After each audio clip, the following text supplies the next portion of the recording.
Keir Starmer has come under fire in the Commons for appointing Jeffrey Epstein's best pal, Peter Mandelson, as Britain's ambassador to Washington. And just so the House is aware, in 2019, Jeffrey Epstein was convicted of child prostitution and sex trafficking that took place between 2002 and 2005. That is the precise period which Lord Mandelson called Jeffrey Epstein his best pal. Absolutely. Was the Prime Minister aware of this intimate relationship when he appointed Lord Mandelson to be our ambassador in Washington? Mr. Speaker, as she and the House would expect, full due process was followed during this appointment, as it is with all ambassadors. There's a classic Keir Starmer response, just to fall back on process. Well, the process was followed, so nothing to see here. Mandelson's relationship with Epstein is, of course, back in the news after the publication of pages of gushing tributes to the paedophile financier from a birthday book. The comments had been collected by Ghislaine Maxwell in 2003 for Epstein's 50th. Just to remind you of what Mandelson wrote. So he wrote, "Once upon a time, an intelligent, sharp-witted man they call Mysterious parachuted into my life. I would spend many hours just waiting for him to turn up, and often, no sooner were you getting used to having him around, you would suddenly be alone again, leaving you with some interesting friends to entertain instead, or just some dogs to keep you company. He wasn't always so keen on them. But then he would parachute back in, very occasionally taking you by surprise in some far-off places, or in one of his glorious homes he likes to share with his friends. Yum, yum. But wherever he is in the world, he remains my best pal." And that was from 2003, so before Epstein's first convictions. But other images in the birthday book make it clear what kind of guy Epstein was. So one hand-drawn cartoon in the book shows, it's a sort of hand-drawn version of Epstein handing young children balloons in 1983, so young girls in 1983. And then Epstein getting a massage from 4 women, most of them topless, in 2003. So are they the same girls? It's unclear. One of the women has Epstein's initials tattooed on her bottom. It's unclear if Epstein himself is supposed to be naked in this picture, and it's unclear exactly what that girl in the middle is supposed to be doing to him. You can see in the top left-hand corner a plane with the code of his private jet, which has come to be known as the Lolita Express. So this was in the same book where Peter Mandelson has called him his best pal. So I think it's difficult to say you didn't know this guy was a creep. Kemi Badenoch used her whole PMQs to interrogate Keir Starmer about Mandelson's relationship with Epstein. And that relationship did continue long after Epstein was first convicted of child sex crimes. The Daily Telegraph reports today that while Lord Mandelson was business secretary, he brokered a deal with Jeffrey Epstein while he was business secretary, and that this occurred after Epstein had been convicted of child sex offences. Given this new information, does the Prime Minister really think it is tenable for our ambassador to remain in post? Mr. Speaker, the relationship between the US and the UK is one of our foremost relationships, and I have confidence in the ambassador in the role that he is doing. For his part, Mandelson has himself been expressing regret about his relationship with Epstein. One, I feel a tremendous sense, a profound sense of sympathy for those people, those women who suffered as a result of his behaviour and his illegal criminal activities. And secondly, I regret very, very deeply indeed carrying on that association with him for far longer than I should have done. And I regret very much that I fell for his lies. I fell and accepted assurances that he had given me about his indictment, his original criminal case in Florida. Like very many people, I took at face value what he said. Remember, Peter Mandelson retained his relationship with Epstein for years after he was first convicted of child sex crimes. So why he would have trusted Epstein, taken his word over the word of the victims or the verdict of the US justice system, remains unclear, to say the least. And Epstein's victims do not think the explanation adds up. So Sarah Ransom, one of Epstein's British victims, told The Telegraph this: "Something is really, really wrong here. Peter Mandelson should not be ambassador. He needs to be fired. He is unsuitable to be ambassador." She also said this: Keir Starmer must have known all of this. Everybody knew about Mandelson's close friendship with Epstein. And that's true. Everyone did know about Mandelson's relationship with Epstein. It's been in the public domain for a very long time. So why did Keir Starmer appoint Peter Mandelson to the UK's most important diplomatic job, despite his well-known relationship with the world's most famous paedophile? Well, Mandelson is a close ally of Starmer's closest aide, Morgan McSweeney. This was from an FT profile of Mandelson and published just after he was announced as the UK's new ambassador to Washington. So George Parker writes, Mandelson was offered the Washington job before Christmas whilst recovering in hospital from an operation on an aneurysm. The news was not conveyed by the Prime Minister, but by Mandelson's closest ally in Downing Street, Chief of Staff Morgan McSweeney, a tough young Irishman who shares Mandelson's enthusiasm for wielding power behind the scenes and purging the Labour hard left. Asked whether McSweeney has done more than anyone else, including Starmer, in clawing the Labour Party back from its left-wing former leader Jeremy Corbyn, Mandelson pauses. I'd have to say yes. I think so highly of him. McSweeney was also instrumental in persuading Starmer to give Mandelson the job, according to Downing Street insiders. The two men are ideological soulmates. Mandelson gave McSweeney, a former head of the private think tank Labour Together, advice and backing behind the scenes during the party's wilderness years. So Mandelson, clearly a close ally to McSweeney, a close ally in Starmer's overall political project. And given Keir Starmer has made it a priority to genuflect to Donald Trump, there's a chance the relationship to Epstein was seen not so much as an impediment to his move to Washington, but rather as an opportunity. Now, Trump was, of course, also very close to the pedo financier Jeffrey Epstein, and the current president features twice in Epstein's birthday book. Trump has written his own entry. It's a dialogue written over the shape of a nude woman, which ends, quote, "A pal is a wonderful thing. Happy birthday, and may every day be another wonderful secret." Of course, that was reported on before. What's new is it's actually been published. This is new, though, because Donald Trump's name also features on another entry in the birthday book. This is Jeffrey Epstein holding a novelty check for $22,000, which appears to be signed by Donald Trump. He's standing with a woman. So Epstein is standing with a woman whose face has been blacked out.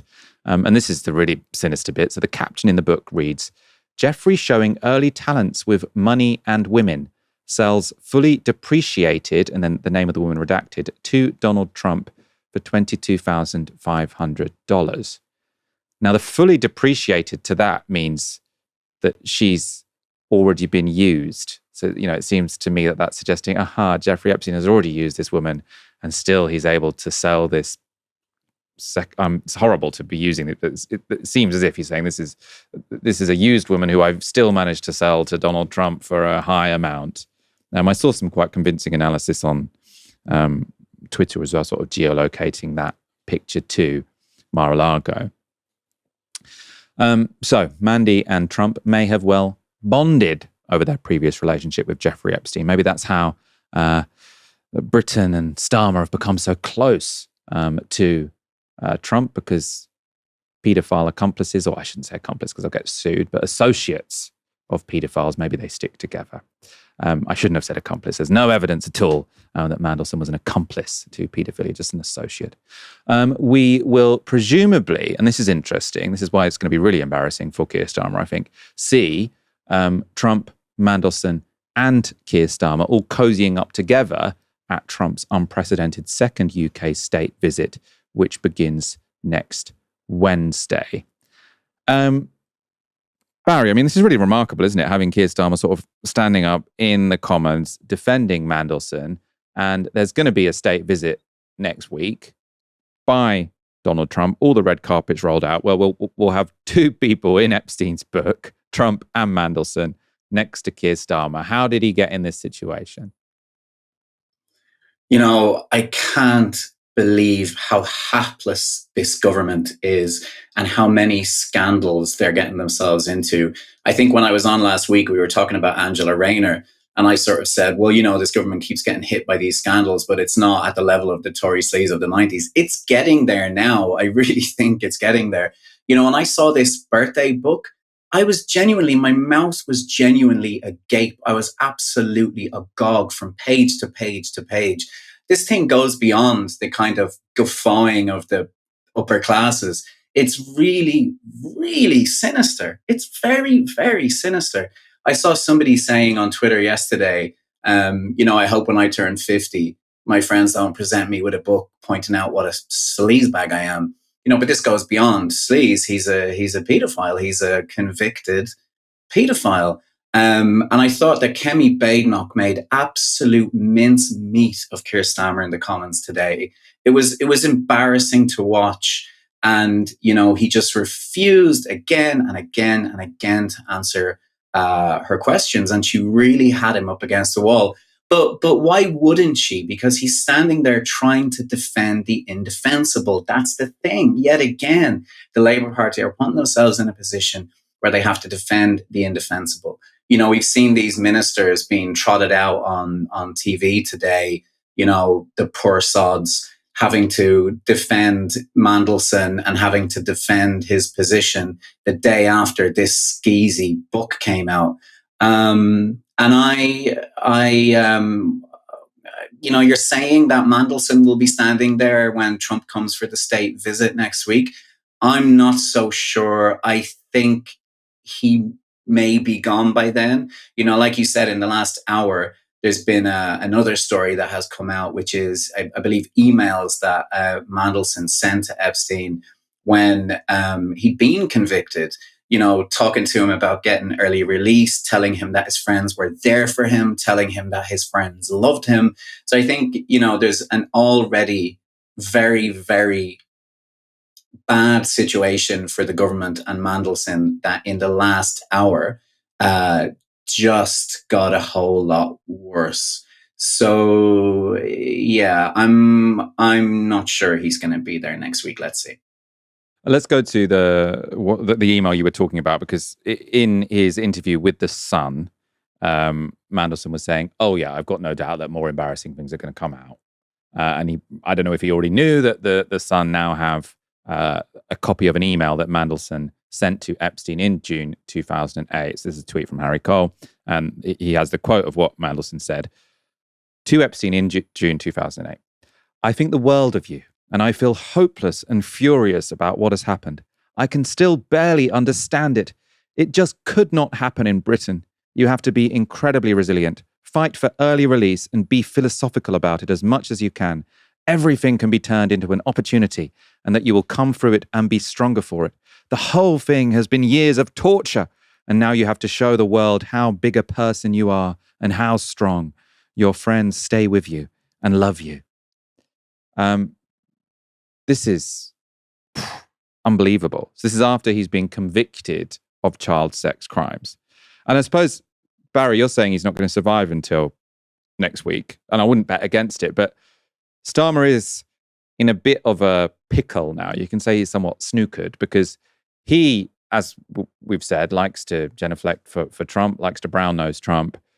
And if he then fires someone for their closeness to Epstein and for having appeared in this 50th birthday book, then obviously you're going to have lots of journalists sort of asking, "Keir Starmer, you felt it was necessary to fire Peter Mandelson for his associations with Jeffrey Epstein, but now you're talking to Donald Trump, who also had these relationships with Epstein, and that's not something that Trump is particularly going to appreciate. If he keeps him, he's clearly keeping someone who said all of this stuff to a convicted child sex offender. So I suppose he's probably going to feel like he's between a rock and a hard place. Obviously, it's completely self-inflicted that he's in this position, but from where he stands now, do you think he's going to be willing to sack Mandelson, even though that then has implications for Donald Trump? I think he's screwed. You're absolutely right. I think he's backed into a corner. And, you could argue that, both things would be, you could convincingly argue that sacking him would put him in a more difficult position. And you could convincingly argue that keeping him will put him in a more difficult position come Trump's visit.